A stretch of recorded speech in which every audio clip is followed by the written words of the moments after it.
বাংলাদেশের বামেরা পরিবারতান্ত্রিক রাজনীতির বিরুদ্ধে খুব বেশি কথাবার্তা বলে, কিন্তু সারা পৃথিবীতে এই পরিবারতান্ত্রিক রাজনীতি আছে, খুব শক্তভাবে আছে। ভারতে গান্ধী পরিবার আছে না, পাকিস্তান নওয়াজ পরিবার, ভুট্টো পরিবার আছে না, শ্রীলঙ্কাতে বন্দের নায়ক পরিবার আছে না, ইন্দোনেশিয়াতে সুকর্ণ পরিবার আছে না, সারা ওয়ার্ল্ডে এটা আছে, নেপালে আছে, ভুটানে আছে। কিন্তু তাদের মধ্যে কিছুটা গণতান্ত্রিক চর্চা রয়েছে, কিন্তু আওয়ামী লীগ এবং বিএনপির মধ্যে সে অবস্থানটুকু নেই, যেটা আমরা দেখি না।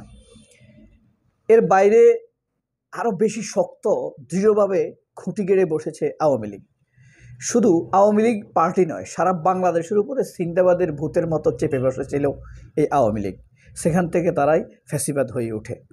ফ্যাসিবাদে বিলুপ্ত হওয়ার পর ৭৫ সালেও আমরা দেখেছি যারা প্রকৃতপক্ষে আওয়ামী লীগ করত তাদের অবস্থা বেগতিক হয়ে গিয়েছিল। জেলে গিয়েছে, নিহত হয়েছে, আহত হয়েছে, শহীদ হয়েছে, চোখ তুলে ফেলেছে, চুরির দায়ে ধরা খেয়েছে, ভালো মন্দ সবাই। তাজউদ্দিন আহমেদ, মনসুর, এ.কে.এম মনসুর, সৈয়দ আশরাফুল, এরা সবাই কিন্তু ওই ফ্যাসিবাদের পরিবারতান্ত্রিকতার বলি হয়েছে। পরিবারকে সবার উপরে প্রাধান্য দিকেই শেখ মুজিব পারিবারিক বলয় গড়ে তোলেন। যখন পতন হয় তখন পরিবার লোকদের আর তেমন কিছু হয় না। ১২টা বেজে যায়, যারা নিবেদিত প্রাণ হয়ে দলের কর্মী হিসেবে থাকে। এই কথাটি বলছি এই কারণে, বাংলাদেশে জিয়া পরিবারের ভবিষ্যৎ কিন্তু অন্ধকার। হাসিনা বা আওয়ামী লীগ, হাসিনা তার পরিবারের সবাইকে শক্তিশালী করেছে। হাসিনা পরিবারের এমন একটা লোক আপনি খুঁজে পাবেন না যে ১০০ কোটি টাকার মালিক নয়। আমাদের দেশ চোখে সবচাইতে ভদ্রলোক আছে না, আন্দালিব রহমান পার্থ, সেও কয়েকশো কোটি টাকার মালিক। কয়েকশো, ১০০ না, কয়েকশো কোটি টাকার মালিক।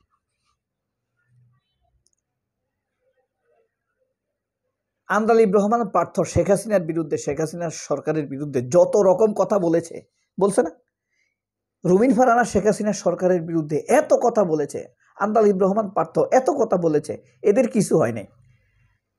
কিন্তু ইলিয়াস আলী, সিলেটের ইলিয়াস আলী কোনোদিন আওয়ামী লীগের একটা গালি দিয়ে কথা বলে নাই, তাকে উধাও করে ফেলেছে। রহস্যটা কি? ইলিয়াস আলীকে চিনে ফেলেছে ইন্ডিয়া, আন্দালিব রহমান পার্থদেরকেও চিনে ফেলেছে ইন্ডিয়া। পার্থদের দ্বারা কখনোই ইন্ডিয়ান হেজিমনির বাইরে যাওয়া সম্ভব হবে না, আওয়ামী হেজিমনির বাইরেও যাওয়া সম্ভব হবে না। আর ইলিয়াস আলী যতই করুক, তার দ্বারা ভারতের পক্ষে যাওয়া সম্ভব হবে না। এই কারণে আওয়ামী লীগ এবং ভারত মিলে তাকে খেয়ে ফেলেছে। ঠিক খালেদা জিয়ার ব্যাপারটা হলো তাই। জিয়া পরিবারের ভবিষ্যৎ অন্ধকার। হাসিনা পরিবারকে রক্ষা করার জন্য নানান রকম খুঁটি আছে। সংস্কৃতির মুখোশ পরে নাসিরুদ্দিন বাচ্চু, ইউসুফরা আছে, চ্যানেল আইয়ের ফরিদুর রেজা সাগররা আছে, নিরপেক্ষতার মুখোশ পরে, সুশীলের মুখোশ ধরে শাইখ সিরাজরা আছে। এরা শেখ হাসিনাদেরকে আশ্রয় প্রশ্রয় দিবে, আবারও ফ্যাসিবাদকে আনার ব্যাপারে এরাই তৎপর ভূমিকা পালন করে। এবং সাংবাদিকতার নামে যেসব ফ্যাসিবাদীরা আছে, এরাই শেখ হাসিনাকে ফেরাবার ব্যাপারে তৎপর ভূমিকা পালন করবে।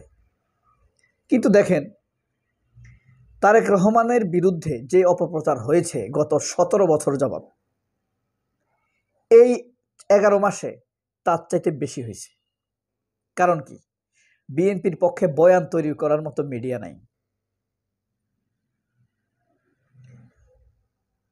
হাসিনাকে শুধু বলেছে হাসিনা মিথ্যা কথা বলে, এটাকে সুলতানা কামালেরা, মানবাধিকার কর্মীরা এটাকে বলছে যে নারী নির্যাতনের শামিল। এমনভাবে তারা ২০১১ সালের কথা। অথচ দেখেন, তারেক রহমানের মেয়েকে ডাক্তার মুরাদ কি নোংরাতম ভাষায় আক্রমণ করেছে। তখন তো কেউ প্রতিবাদ করেনি, এখনও বিএনপি করছে না। এটা সূত্রটা টানলাম এই কারণে, এখন অন্তত পারত বিএনপি সেই কথাটির প্রতিবাদ করতে। কিন্তু দেখেন, তারা এখন বাউল রক্ষা করে। খালেদা এদিকে অসুস্থ, খালেদা জিয়া অসুস্থ, যেই বাউল শেখ মুজিব হাসিনার জন্য ভোট চাইত,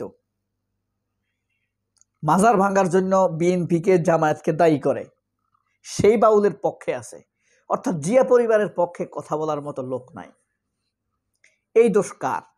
এই দোষ জিয়া পরিবারেরই। কারণ তারা নিজেদেরকে এলিট দাবি করার জন্য, এলিট প্রমাণ করার জন্য, সেকুলার প্রমাণ করার জন্য তারা ভারতপন্থীদেরকে বেশি বেশি তাদের কাছে রেখেছে, গুরুত্বপূর্ণ সিদ্ধান্ত গ্রহণের জায়গায় রেখেছে। ভারতপন্থীদেরকে ব্যবহার করতে হবে। আপনি যদি সিদ্ধান্ত গ্রহণের জায়গায় দেন, তারা তো বাংলাদেশপন্থীদেরকে ধ্বংস করে দিবে। খালেদা জিয়ার মন্ত্রী পরিষদে ছিল মোস্তাফিজুর রহমান এবং স্বরাষ্ট্রমন্ত্রী ছিল আব্দুল মতিন নারায়ণগঞ্জের। মেজর ডালিমের স্ত্রী মরণ ব্যাধিতে আক্রান্ত হয়েছেন, তাকে পাসপোর্ট দেওয়া হয় নাই। সেই দায় খালেদা জিয়াকে নিতে হয়েছে না? প্রকৃতিও নিয়েছে, হাসিনাও নিয়েছে। দেখেন, হাসিনা খালেদা জিয়াকে চিকিৎসা নিতে দেয় নাই, দেশের বাইরে যেতে দেয় নাই। বিএনপি তো আন্দোলন করতে আদায় করতে পারেই নাই। এখন খালেদা জিয়ার ত্যাগ তিতিক্ষার বিনিময়ে যখন হাসিনা পালাইছে আপসহীনভাবে, খালেদা জিয়ার আপসহীনতার কারণে, ছাত্র জনতার কারণে, 17 বছর তো খালেদা জিয়া আপসহীন ছিলেন। এখন বড় বড় কথাটা বলতেছে কে? আমির খসরু, এই আপনার মির্জা ফখরুলেরা।